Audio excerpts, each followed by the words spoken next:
அதனால தான் இயேசு எவ்வளோதான் காரியங்களை செய்தாலும் அந்த அந்த லவ் புல்லிங், அப்பாவோடு கூட இருக்கிற, எப்பொழுதும் அப்பா கூட தான் இருக்கிறார், பட் ஸ்டில் அவரோடு தனிமையாக உறவாடணும்னு ஓடுறார். ஊழியம் முடிச்ச உடனே அனுப்புறார், திரும்ப ஓடுறார், திரும்ப போறார், திரும்ப காலையில் எழும்புறார்.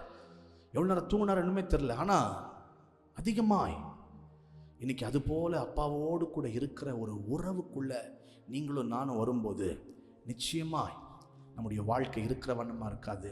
இன்னும் தட் இஸ் ஆர் ரெஸ்பான்சிபிலிட்டி.